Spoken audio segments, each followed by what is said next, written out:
Hey guys, welcome to Goat 101. Today we're going to find out what color Noah's kids were.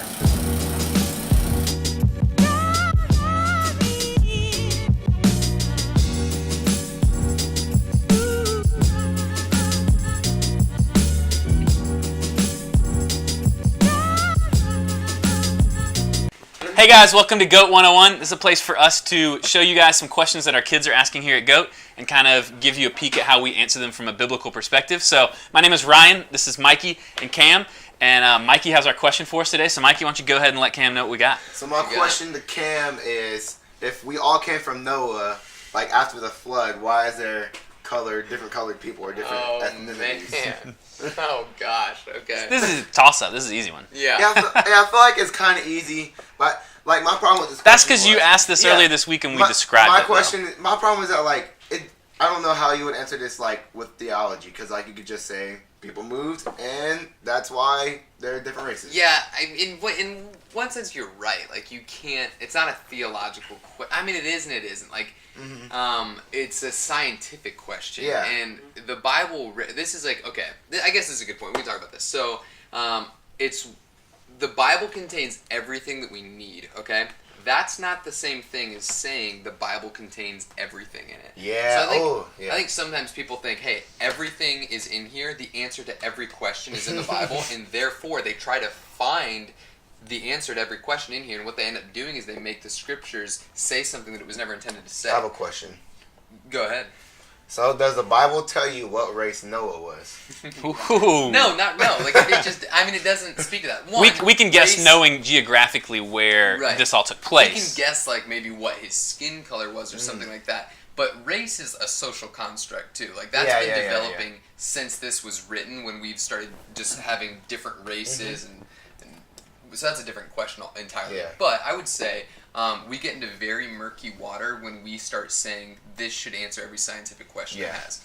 I have. Because it wasn't written to answer all of our scientific questions, you know what I mean? Yeah. So for instance, one of the times that happens is when we read Genesis 1 and 2, specifically Genesis 1, and we try and say, okay, explain to me every scientific question about origins that I may have, and we try and say, okay, well, we hear poetic language that was described in Genesis 1. You get really into murky ground when you go to poetry in scripture like the Psalms or potentially Genesis 1, and you start saying, okay, explain to me science from that, because it's poetry. It wasn't meant to be a scientific explanation for the origins of the universe.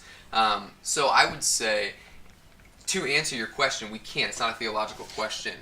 But so scientifically, science in the Bible, a lot of times culture wants us to think they're at odds, which they are not.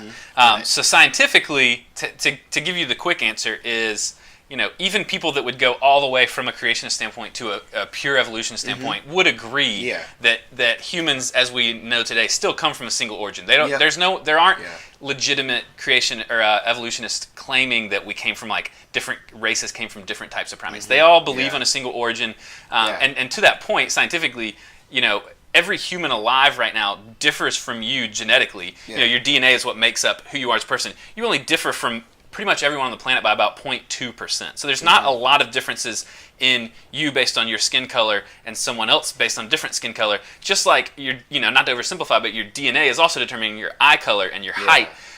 So those could be looked at, and again, because those could become social constructs of, short people versus tall people. And you can see that happening, as part of World War II, the blonde hair, blue eyes, the Aryan race, that whole thing being a thing that, again, is just is hair color and eye color, but became a racial construct, social construct. This doesn't necessarily tell me why there's different pigment levels in our skin or whatever makes us different colors, you know what I mean? But I think it speaks to the beauty of the diversity of us. And I think that the diversity of people kind of adds to God saying that even if you don't look or act the same as other people, you can still be a community. Yeah, and it makes you find what are those common things that we do have that point us to God, as opposed to, if I think that God is just like me, then I'm going to miss the uniqueness of God in other people. Yeah. And that's a shame.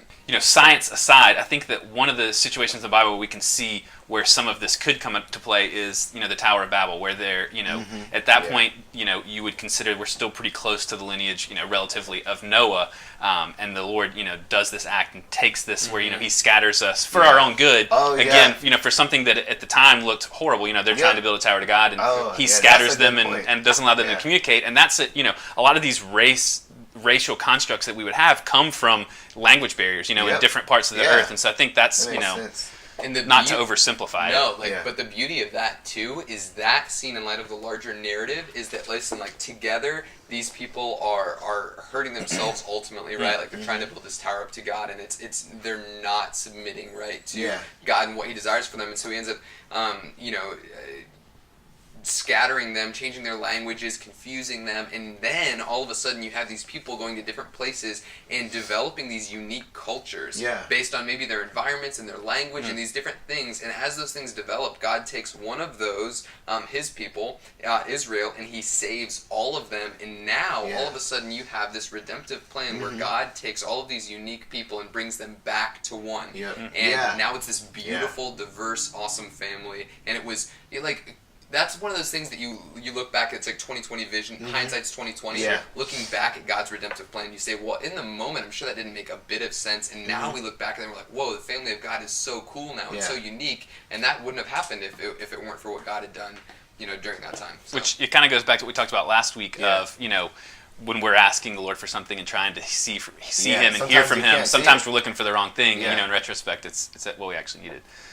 So I'd say the takeaways from this are that, scientifically it makes sense, but that, the biggest thing is understanding that science and the Bible aren't at odds, that there is, there is support for that. There doesn't have to be support for that for it to be biblically true, but there, there is some of that in there. So, Thanks for watching, guys. If you're wondering what this is, like I said before, this is just a chance for us to share some questions that our kids here at GOAT are asking and kind of explain how we answer them from a biblical point of view. Mikey is actually a student here at GOAT, was a student here at GOAT for many years, and is now on staff. But he has a lot of these questions still and helps us think of the really good questions. And then Cam is the smartest person that works here at GOAT, and so he answers all the questions. But GOAT, if you don't know, is a ministry for at-risk students here in Greenville, South Carolina. It stands for Great Outdoor Adventure Trips. We take kids on outdoor trips, mentor them, and then train them to come work here like Mikey. So if you don't know about us, check out our website. Subscribe here on YouTube. Subscribe. Show Mikey a little love. Like, subscribe, share. Done. Hey! The share button will be right there. Right around here. Share. Okay. Oh, yeah! Abraham had many sons, and many sons had Father Abraham. Get out of here! And I am one of him. Freaking, and so are you. Freaking so baby. Let's just praise the Lord. Right on. Father Abraham had many sons. Many sons had Father Abraham. Get out of here! And I am one of them. And so are you. So are you. Let's just praise the Lord. Hold on.